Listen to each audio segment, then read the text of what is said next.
online broadcast network, AFTERBUZZ TV. Over 20 million weekly downloads in over 150 countries, and your number one source for after-show entertainment.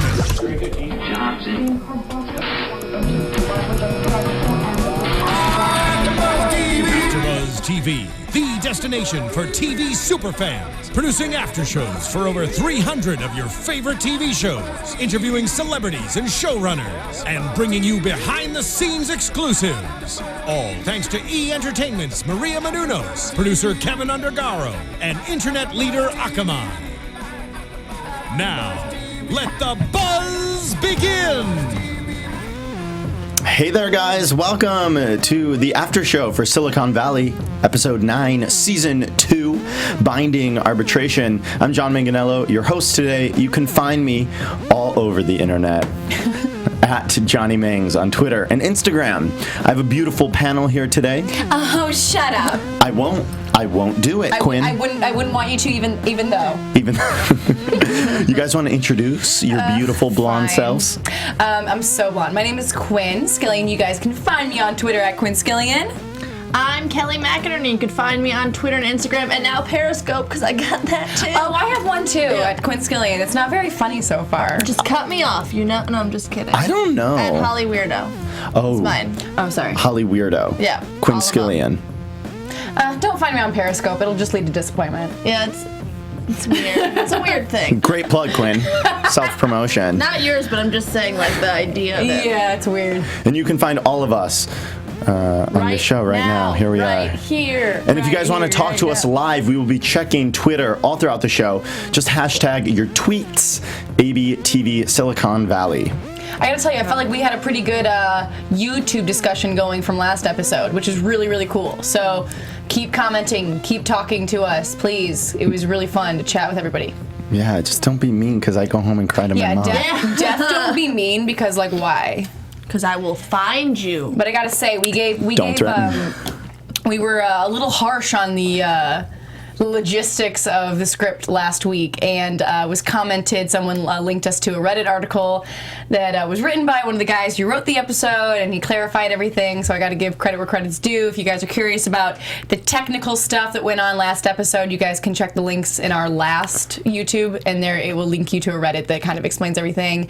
So thank you so much for that. We really do like hearing from you guys, and we would love you to take our survey at podcast1.com. We really listen to you. We take what you have to say seriously. We're very serious people here. Yeah, you can tell. That's why we're doing Silicon Valley. Yeah, so go take that survey. We'd appreciate it. All right, without further ado, let's get down to business to defeat the Huns. I'm glad we're on the same page. Let's talk about Binding Arbitration this episode, the second to last episode of this season. I loved it. I thought this was one of my favorite episodes of the season. It's bringing it back, you know? I agree. Bringing it back from the silly stuff. Even though, like, something silly did happen, but that's just typical Ehrlich fucking shit up. Yeah. I thought it was a good episode. But yeah, I liked it too. I'm super stoked to see some of the stuff that had been, kind of carefully dropped in and then looked over in earlier episodes. We've had a lot of that this season. Things kind of getting just like, like a little pigeon just drops something into an episode and we don't think anything of it until a couple episodes later when it becomes a big deal. Not a stork. A pigeon. No, like what are the things that carry notes? Pigeons. I thought that was an owl. A courier pigeon. Anyway, just drop little tidbits of knowledge. Yeah, you gotta pay attention to everything. Yeah, and then it gets to come back later, and I think that's one of my favorite parts about this season is kind of like letting things simmer. I think that's been really fun. Let's talk about the episode. Sure. It started with Big Head at the bar with some guys from Nucleus, and one of the guys from Nucleus left his phone at the bar and took off. Big Head picks up the phone and sees Nucleus's code. The beta. Yeah. And it's crap. And so Big Head, being a cool guy and sort of not giving a rat's ass about Nucleus. As the kids say. As the kids, they do say that. I've been tweeting with them. He takes the phone and gives it to Richard, and Richard is like, this code sucks. But wasn't it so cool that, like, we haven't seen Big Head and Richard talk at all this season. It's so nice to be like, oh, cool, there's still a camaraderie there. Because we had no idea. We didn't know where we were with them at all. I like that he's not a bad guy, too. Like, he's just not all there, but he's not a bad dude. Like, he knows where his roots are. He's gonna give it to his buddy Richard, even though they haven't spoken in a while. I mean, have they been speaking? Like, have they been emailing and we just didn't know? Because they talked a lot about emails in this episode, but all of those seemed very early. That was 3 years before. Yeah, a long time ago. Yeah, and you mentioned this last week that we haven't seen them together, so it was refreshing to see them, especially on this yacht that apparently Big Head has acquired. I know. With his funds. I mean, Big Head just has no connection with Hooli. He just doesn't really care, I think. No.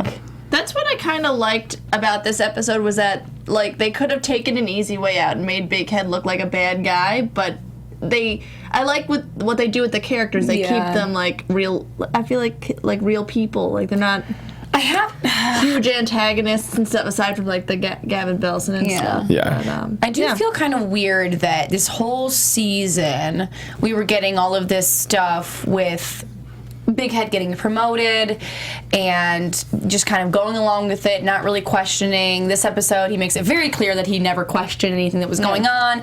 And we have this kind of fake trial going on. Like, that's what this episode was. This kind of trial so they don't have to do a trial, a way to settle in a way so they don't have to, like, spend months and months going through this whole lawsuit. And the Hooli people on Gavin Belson's side put forth this whole thing they've been plotting with Big Head all season. That Big Head was involved with Pied Piper at Hooli, and so that's how they're just gonna get Richard. Right. But then that just went away in 2 seconds. It was like all of this build up, and then we get to the lawsuit, and it wasn't. It was a moot point. It was null and void. Yes. Doesn't it feel like a lot of time spent on something that had? I understand your point. I'm not sure I feel disappointment. I think you're right. There was some build-up, but I don't think that was the crux of the season. I mean, Big Head got, nothing to do this season whatsoever. I think except for tonight. Yeah. Yeah. But I know what you're saying. He wasn't a key player in the season. Yeah.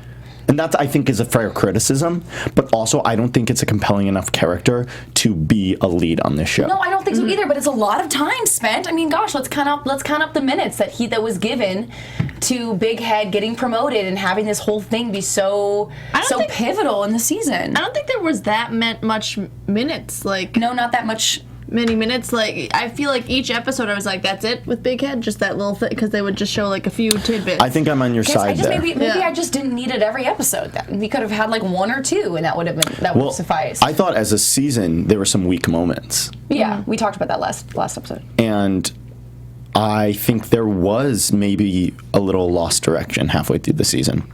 But I think that's why I like tonight's episode especially, because it felt like, we're back on track. Yeah. Just in general, though, this whole thing with this lawsuit and then doing this kind of version of a lawsuit feels kind of like a cop-out. It does. No, this is fair. This is fair. The reason I'm not bummed is because I actually like the direction we've gone with it. In this episode, you're right. I think you're right. I think the build-up was a little fake out. Yeah. Just rushed to the lawsuit. But that being said, a lot of really cool things happened in this episode too. Like I said, like bringing back this Condor live stream, which I think is super, super fun. And I love Jared, so obviously I love anything that involves him with the show. And I'm so happy he's going to have kind of like a little bit of win here, which is cool.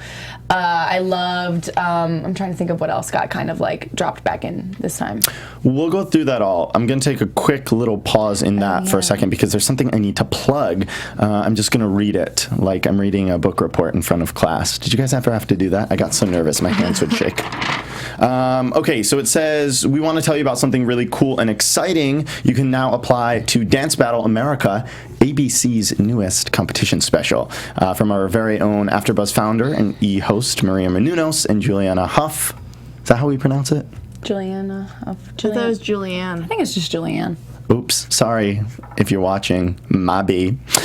From Dancing with the Stars comes ABC's special Dance Battle America. During the holiday seasons over the last 2 years, Julianne and Maria have engaged in a fearsome dance battle via social media. Once the challenge took off, celebrities like Kate Hudson and Amber Riley joined in, and a dance battle craze began. Now the ladies are challenging everyone in America to battle it out for the chance to fly to Los Angeles. That's where we live. You can hang out out with us when you're here and compete on the dance show. Here's an opportunity of a lifetime. If you want the chance to dance on network television, go to www.dancebattleamericacasting.com for more information on how to submit your video. Video with a B. Submit your bid. And don't forget to also post it on social media using hashtag DanceBattleABC. You did a really good job. I was scared. I don't like reading. Sometimes I think I'm dyslexic. No, not dyslexic. Just silly. Just a silly boy. Okay, so now that we've covered that, let's jump right back into Silicon Valley, or Bally at this rate, because I am replacing B's with V's, I guess. Let's talk about the actual court case and the arbitration. We had Big Head testifying, which was silly. It's always fun to see him. He just fails at everything. He testified first, stumbling into the courtroom, being like, oh, I don't know if this is where we should be right now.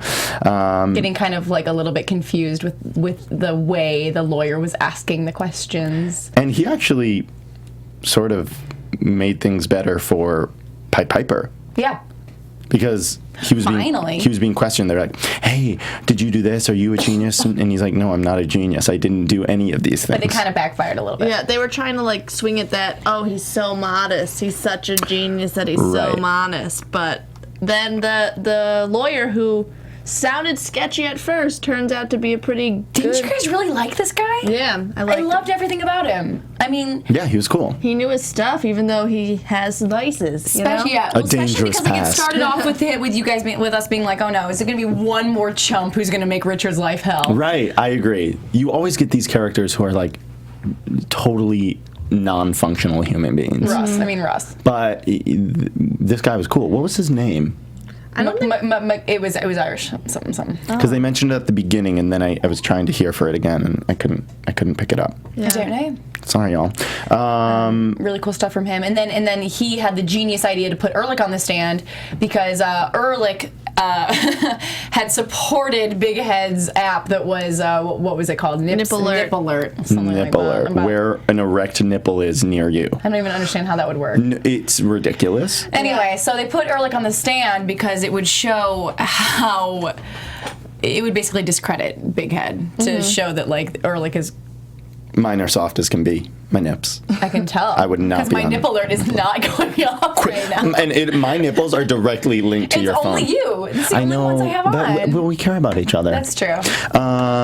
Sorry, I interrupted you because I was rubbing my nipples on TV. National TV. This is YouTube. AFTERBUZZ. Yeah, so, and then... I thought things were going great for Pied Piper after Big Head testified. And then I thought things were going even better once Ehrlich got up on the stand. But he messed up last minute. And he mentioned that Richard's computer was in the shop for 3 days, which is bad because that means that he ran one measly test, one tiny little test for Pied Piper on a Hooli computer. The lawyers at Hooli figure out that means for those 3 days. My girlfriend is actually... Richard's girlfriend. He calls his computer his girlfriend or his laptop his girlfriend. When his girlfriend was at the shop, at the Apple shop, he had to use a Hooli computer to test some Pied Piper business. One block. Oh, man. That was all it was. That's sad. Richard, man, he's too, nice. He's too honest. Sometimes you got to be a little bit cutthroat. No, but that's who Richard is, to his core. I agree. Things go best for Richard when he just is who he is. He's just a nice guy. He wants to do this company his way. He doesn't want to be like Hooli. He doesn't want to be like this cutthroat assholes. He wants, I mean, I said this episode 1, of the season. He wants a company with integrity. And you know what? I really do think that that's the only reason we would watch a show about someone in Silicon Valley, is if we cared about them as a human being. It's hard sometimes because you're like, Richard is almost so non-functioning sometimes. He's so awkward. He's he frustrates you because he makes the decisions that you want him to make. Like, sometimes he's really cutthroat, and then the times when you want him to be cutthroat, he's not cutthroat. And it's like, it's compelling. I guess that's where I'm going with all that. I think that his honesty is going to set him apart. Because it will set him free. I do. My mom always said the truth will set you free. Did she? She did. Marion said that? Marion DeWahey. Oh. You can say your mom's name. No, I definitely can say her name, but I feel like I shouldn't give like a full first, middle, last, and former name. Yeah. I call her mommy number 1 because I got 2. That's what happens when Modern times. step families. Broken family. Anyway, what were we talking about? I think we're talking about Silicon Valley. Got it. His honesty. Yep, his honesty. Yeah. I don't know. If he wasn't honest. Kelly, his honesty. I wouldn't know, though. I appreciate your honesty there, Kelly. No, I don't think I would care about this show if he wasn't this type of guy. Especially because you got a lot of personalities on this show who are like, I mean, look at Dinesh, look at Guilfoyle, look at Ehrlich, look at Russ, look at every other character on this show who are so morally corrupt. But do you think it's like realistic to see a guy that's surrounded by all those douchebags, basically, to be still that nice and honest? But I mean, he's Sometimes trying. I feel like he it's a hasn't little dipped his bit- toes into the, And he wasn't honest the whole season. He stole. Remember? Yeah, okay. He did Busy steal lifting this drinks. season. That's from Willy Wonka. But what is? Whatever. Okay. Anyway, he stole from End Frame. Yeah. Yeah. I almost said end game again. And I just thought if he lied, You mean the play by Bertolt Brecht? whoa, Quinn got a BFA up in No, here. that was 2 episodes ago. We talked about it.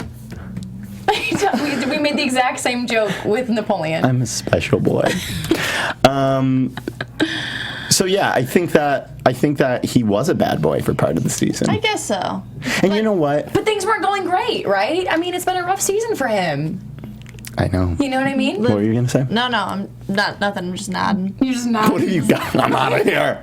Nothing. We should Okay. talk about the Condor live stream. Let's do that because that was an important part of the Shout show. out to that YouTube guy who was like, the Condor thing is gonna be a thing. Because he had looked up what the last name of the episode is. Yeah. The name of the last episode. Smarty pants, man. You YouTubers. Smarty You pants. should come join us in the studio. Get on in here. Get your cute butts in here. That's Yeah. gonna be awesome, though. I Gonna be think. cool. Yeah. We'll talk about that in predictions. For now, let's go to Jared, Dinesh, and Guilfoyle's subplot today. I think it was cool. I mean, like, they brought in all of these boxes of all the email transactions that were pertinent to the case and Yeah. everything. And I thought it was cool. There was like a tiny little short second of a montage of them all picking up. And I was like, oh, look at them pitching in.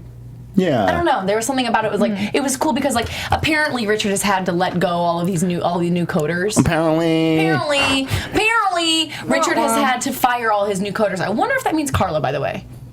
I think it means it's sad. I was just getting to know her. No, I know. She was just settling in. You're right. maybe they'll like they're on break, until we get more money. hiatus. You make a good point though, Quinn, because I was saying before we started filming the show tonight, what was the point of all those documents? Yeah, I don't. But I just thought I it think was you're right. I cool think to- it cool shows. to watch them kind of put their put the pedal to the metal as it is. Yeah. And also just to show this is what a case is, like this, all these years of information. I don't know, just to show how they have to like study their stuff for the case, and that's how they found the girlfriend thing. Yeah. That's So true. that was pretty. It's cool they found that before it became. Yeah, I did like the story victim. with like the Schrodinger's cat. Like you looked up. Schrodinger's cat thought something, which is like this whole thing Dinesh or Guilfoyle was on. This whole episode is if you don't find something out, then it doesn't really exist. Like if you don't know it in your own mind, then you had nothing to. You aren't emotionally attached to it. It's kind of cool. It's a good idea. But then the live stream, poor Jared, he always screws up, even though he tries so hard to do things the right way. He killed I love this sentence. guy. He's the most positive person I've ever heard quote Hitler. Yeah. He killed this guy, repairman or technical guy Killed. right. Yeah. Right. We'll Because get Jared to that. was wondering what was going on with this egg. It's been sitting around. I mean, like, I don't know how many weeks this thing has been sitting there He for. said 2 weeks. Sure, 2 weeks. Yeah. Thank you.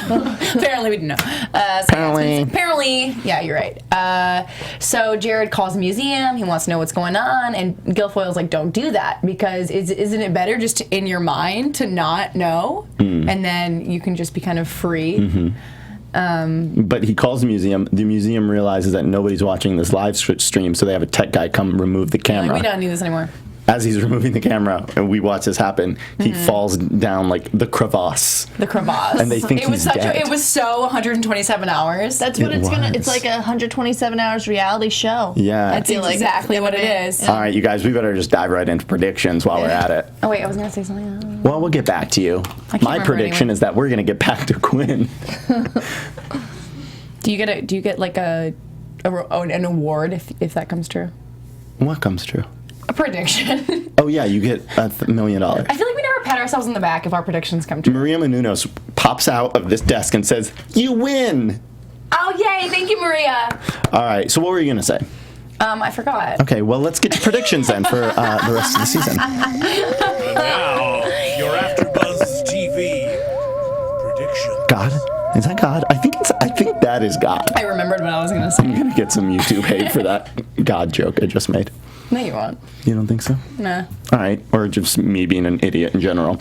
All right, Kelly, do you want to start? Oh, okay. So they show a snippet of the finale, and it shows that the tech guy, he's live streaming just like him being stuck in the crevice. And he didn't die? no. And he's getting Spoiler alert. Yeah, they're getting all these views. So I think that's gonna kind of make waves for Pied Piper. I agree. Definitely. Oh, definitely. This is gonna save them. It's gonna ultimately save them. I read a little thing online that was like, remember when Dinesh and Guilfoyle were like wanting that guy Blaine to die on the live stream? Yes. Yep. He was an ass. I loved that episode. But I just thought it was funny, like they wanted this guy to like get really hurt, and like that's how they were gonna get like popular, how Pied Piper was gonna get popular, and like this guy got really, really hurt. See? I didn't make that connection on my own. I just wanted to make sure I made that clear. Who made the connection? Anonymous one on Twitter. Your boyfriend? All my boyfriends. I have so many Quinn boyfriends. has so many boyfriends on Twitter. Do you have any other predictions? Also, well, they showed that Gavin offered to buy Pied Piper for $10 million from Ooh. Richard. So I feel like he's gonna say no, though, Richard. So that's my prediction for that one. Most definitely. If we want a season 3, he better say no. Yep. And by the way, we should mention Silicon Valley won at the Critics' Choice Awards this week. Really? Yeah, so yay. And Quinn and I saw Thomas Middleditch at the Upright Citizens Brigade Theater in Los Angeles last night. I talked to him. It's funny. Quinn said, hey. They had a long conversation. Yeah. I was looking at them from across the way. I was like, oh. Well, I wanted to get him on AfterBuzz, and he was like, "We're so busy," and I was like, "Fair, maybe next season." He tried though. Yeah, I know. He actually did. He like looked at his like calendar on his phone. Awesome. Yeah, or he pretended to look at his calendar. Either way, pretend or not. You're a good actor. For saving my feelings. It was really sweet of him. My prediction is that they're going to be wildly successful because of this stream. I agree with you, Kelly. Yeah. And in season 1 finale style, it's going to be an absurd finale. You remember last season, the jerking off in the middle? I was wondering if they were going to have another finale that took place in front of like a huge kind of.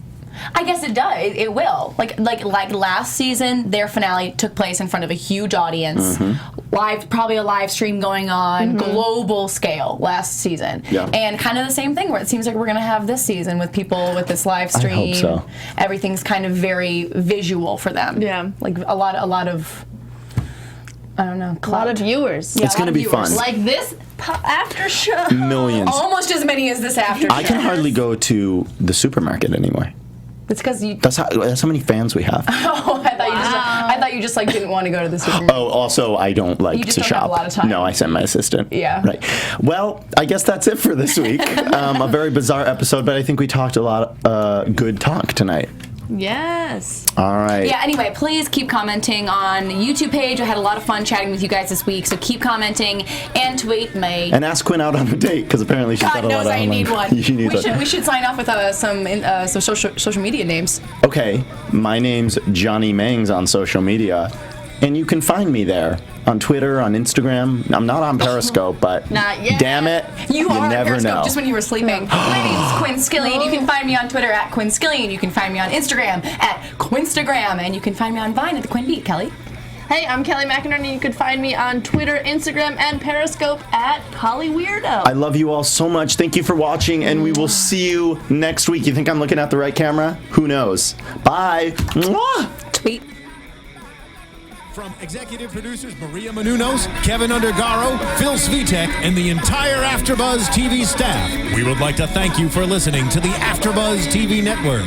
To watch or listen to other after shows and post comments or questions, be sure to visit AfterBuzzTV.com. I'm Sir Richard Wentworth, and this has been a presentation of AfterBuzz TV. Yeah, biz you later. The views expressed herein are those of the hosts only and do not necessarily reflect the views of AfterBuzz TV or its owners or principals.